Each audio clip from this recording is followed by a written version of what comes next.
আকাশবাণী খবর পড়ছি পার্থপ্রতিম মিত্র। প্রথমে বিশেষ বিশেষ খবর। কেরালাম, অসম, তামিলনাড়ু, পশ্চিমবঙ্গ, কেন্দ্রশাসিত অঞ্চল পুদুচেরিতে নির্বাচনী প্রচার ক্রমশ জোরদার হয়ে উঠেছে। বিজেপি নেতা প্রধানমন্ত্রী নরেন্দ্র মোদী আজ কেরালামে নির্বাচনী প্রচারে যোগ দেবেন। ওই রাজ্যেই প্রচারে যাচ্ছেন কংগ্রেস নেতা তথা লোকসভার বিরোধী দলনেতা রাহুল গান্ধী। নির্বাচন কমিশন পশ্চিমবঙ্গে আসন্ন বিধানসভা নির্বাচনের আগে 4,660টি সহায়ক বা অক্সিলিয়ারি ভোট কেন্দ্র তৈরির অনুমোদন দিয়েছে। ভোটের আগে পশ্চিমবঙ্গে বিভিন্ন গুরুত্বপূর্ণ ব্যক্তি ও রাজনৈতিক নেতাদের জন্য নিরাপত্তা পুনর্বিবেচনা করার নির্দেশ দিয়েছে নির্বাচন কমিশন।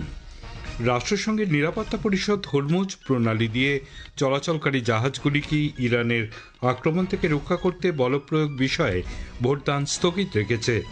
ভারতীয় পতাকাবাহী এলপিজি ট্যাঙ্কার গ্রিন সালভি আজ যুদ্ধ বিধ্বস্ত হরমুজ প্রণালী অতিক্রম করে ভারতের পথে রওনা দিয়েছে। আইপিএল টি-20 ক্রিকেটে আজ দিল্লি ক্যাপিটালস মুম্বাই ইন্ডিয়ান্সের বিরুদ্ধে খেলবে। অন্য ম্যাচে গুজরাট টাইটান্স রাজস্থান রয়্যালের মুখোমুখি হবে। আসছি বিস্তারিত খবরে। ভোটমুখী 4 রাজ্য কেরালাম, তামিলনাড়ু, অসম, পশ্চিমবঙ্গ, কেন্দ্রশাসিত পুদুচেরিতে নির্বাচনী প্রচার ক্রমশ জোরদার হয়ে উঠেছে। শীর্ষ বিজেপি নেতা প্রধানমন্ত্রী নরেন্দ্র মোদী কেরালাম বিধানসভা নির্বাচনের প্রচারে আজ ওই রাজ্যে যাচ্ছেন। নির্বাচনী আবহে এই নিয়ে এটি তার দ্বিতীয় কেরালাম সফর। দুপুর 3টে নাগাদ চাঙ্গানাসেরি পৌঁছে থিরুভালায় এনডিএর নির্বাচনী বৈঠকে যোগ দেবেন তিনি। পরে তিরুভানন্তপুরমের কিল্লিপালাম থেকে কারামানা পর্যন্ত একটি রোড শোয়ে তার অংশ নেওয়ার কথা। সন্ধ্যায় প্রধানমন্ত্রী দিল্লি ফিরে যাবেন। এদিকে লোকসভার বিরোধী দলনেতা কংগ্রেসের রাহুল গান্ধী আজ আল্লাপুঝা থেকে ইউডিএফ এর প্রচার অভিযানে অংশ নেবেন। তিনি কাট্টাপানা এবং কুন্নাথুনারেও জনসভা করবেন। সিপিআইএম এর সাধারণ সম্পাদক এম.এ. বেবি আজ কোট্টায়ামে এলডিএফ এর একাধিক কর্মসূচিতে যোগ দেবেন বলে জানা গেছে। তামিলনাড়ুতেও মনোনয়নপত্র দাখিলের পাশাপাশি প্রচারের কাজ চলছে জোরদার। আজ চেন্নাইতে দলের শীর্ষ নেতাদের সঙ্গে এক রুদ্ধদ্বার বৈঠক করবেন। উল্লেখ্য, কেরালাম, অসম, পুদুচেরি ও ভোট নেওয়া হবে এক দফায় 9 এপ্রিল। তামিলনাড়ুতে ভোট গ্রহণ 23 এপ্রিল। পশ্চিমবঙ্গে ভোট গ্রহণ 2 দফায় 23 ও 29 এপ্রিল।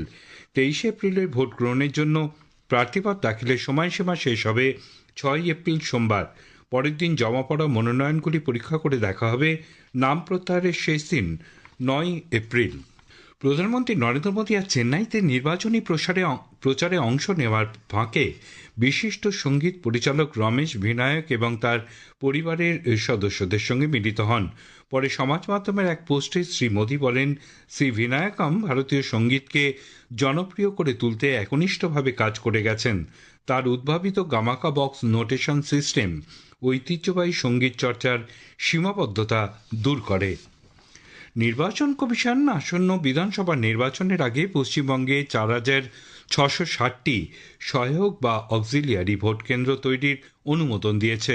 কমিশন সূত্রে জানা গেছে, যেখানে কোনো বুথে ভোটারের সংখ্যা 1200-র বেশি, সেখানেই এই অতিরিক্ত বুথ তৈরি করা হবে। এর ফলে ভোটারদের ভিড় কমবে এবং সহজে ভোটদান সম্ভব হবে। এছাড়াও ভোটারদের সুবিধার্থে 321টি ভোট গ্রহণ কেন্দ্রের অবস্থান পরিবর্তন অনুমোদন দেওয়া হয়েছে। নতুন জায়গায় স্থানান্তরের ক্ষেত্রে সংশ্লিষ্ট এলাকার ভোটারদের পৃথকভাবে জানানো হবে বলে নির্দেশ দিয়েছে কমিশন। সব মিলিয়ে সহায়ক বুথসহ রাজ্যে মোট ভোট কেন্দ্রের সংখ্যা দাঁড়ালো 85,379। পশ্চিমবঙ্গে অবাধ, সুষ্ঠু, নিরপেক্ষভাবে ভোট গ্রহণ সুনিশ্চিত করার জন্য নির্বাচন কমিশন রাজ্যের মুখ্য সচিব, পুলিশের মহানির্দেশক, কলকাতায় পুলিশ কমিশনার, বিভাগীয় কমিশনার, পুলিশের অতিরিক্ত মহানির্দেশক, আইজি, কলকাতা নগরপাল, জেলাশাসক, পুলিশ সুপারদের স্পষ্ট নির্দেশ দিয়েছে।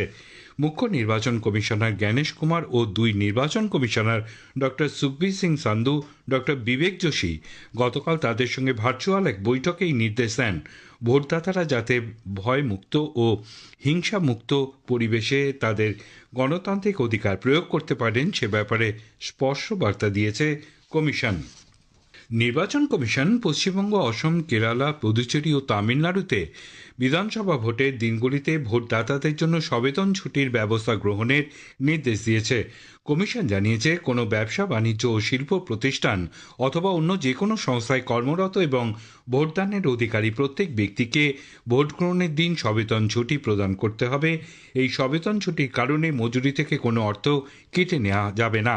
সেক্ষেত্রে প্রতিষ্ঠানের নিয়োগকর্তা এই নির্দেশ অমান্য করলে তিনি জরিমানার সম্মুখীন হবেন। কমিশনের তরফে জানানো হয়েছে, দৈনিক মজুরি ভিত্তিক এবং অস্থায়ী কর্মীরাও নির্বাচনের দিন সবেতন ছুটির অধিকারী হবেন। নির্বাচন কমিশন বিধানসভা ভোটের আগে রাজ্যের বিভিন্ন গুরুত্বপূর্ণ ব্যক্তি ও রাজনৈতিক নেতাদের জন্য নিরাপত্তা পুনর্বিবেচনা করার নির্দেশ দিয়েছে। অপ্রয়োজনীয় ক্ষেত্রে তা প্রত্যাহারেরও নির্দেশ দেওয়া হয়েছে। রাজ্যের মুখ্য নির্বাচনী আধিকারিকের দপ্তর থেকে পাঠানো চিঠিতে জানানো হয়েছে, যাদের বিরুদ্ধে ফৌজদারি মামলা রয়েছে নয়, তাদের ক্ষেত্রেও এই সুরক্ষা তুলে নেওয়ার নির্দেশ দেওয়া হয়েছে। এই খবর শুনছেন আকাশবাণী থেকে। আমাদের সংবাদ শোনা যাচ্ছে ইউটিউব চ্যানেল আকাশবাণী সংবাদ বাংলা, ফেসবুক ও ইনস্টাগ্রাম আকাশবাণী সংবাদ কলকাতা এবং এক্স হ্যান্ডেল এআইআর নিউজ কলকাতাতে। রাষ্ট্রসংঘের নিরাপত্তা পরিষদ হরমুজ প্রণালী দিয়ে চলাচলকারী জাহাজগুলিকে ইরানের আক্রমণ থেকে নিরাপত্তা দিতে আত্মরক্ষার্থে বলপ্রয়োগ বিষয়ে ভোটদান স্থগিত রেখেছে। এ বিষয়ে বাহরিনের আনা গত রাতের খসড়া প্রস্তাবে 15 সদস্যের নিরাপত্তা পরিষদে ভোটদানের বিষয়টি নির্ধারিত থাকলেও তা পিছিয়ে দেওয়া হয়। গতকাল গুড ফ্রাইডে থাকায় রাষ্ট্রসংঘ নিরাপত্তা পরিষদে ছুটি ছিল। উল্লেখ্য, উপসাগরীয় দেশ বাহরিন চলতি মাসে রাষ্ট্রসংঘ নিরাপত্তা পরিষদের প্রেসিডেন্সির দায়িত্ব পালন করছে। খসড়া প্রস্তাবের ওপর কবে ভোট নেওয়া হবে সে বিষয়ে কিছু জানানো হয়নি। ভারতীয় পতাকাবাহী আরও একটি এলপিজি ট্যাঙ্কার গ্রিন সানভি আজ যুদ্ধ বিধ্বস্ত হরমুজ প্রণালী অতিক্রম করে ভারতের পথে রওনা দিয়েছে। পশ্চিম এশিয়ার যুদ্ধ শুরু হওয়ার পর এটি সপ্তম ভারতীয় এলপিজিবাহী ভারতীয় ট্যাঙ্কার যা হরমুজ প্রণালী অতিক্রম করল বলে সরকারি সূত্রে জানা গেছে। পশ্চিম পারস্য উপসাগরীয় অঞ্চলে এখনও মোট 17টি ভারতীয় জাহাজ এবং 400রও বেশি নাবিক আটকে রয়েছে বলে জানা গেছে। তবে ওই অঞ্চলে আটকে থাকা 1000-এরও বেশি ভারতীয় নাবিকদের দেশে ফিরিয়ে আনা সম্ভব হয়েছে। এদিকে পশ্চিম এশিয়ার সংঘর্ষ আজ 36 দিনে পড়ল। আমেরিকা, ইসরায়েল, ইরানের মধ্যে লড়াই ক্রমশ আরও তীব্র হচ্ছে। উপসাগরীয় অঞ্চলের নাগরিক ও জ্বালানি পরিকাঠামোগুলোতে মুহুর্মুহু আক্রমণ বিশ্ববাজারে জ্বালানি সরবরাহ ও সামুদ্রিক নিরাপত্তার ক্ষেত্রে উদ্বেগ বাড়াচ্ছে। ইরান ও তার সহযোগীরা কুয়েতের একটি বিদ্যুৎ ও জল শোধনাগার প্লান্টে নতুন করে হামলা চালিয়েছে।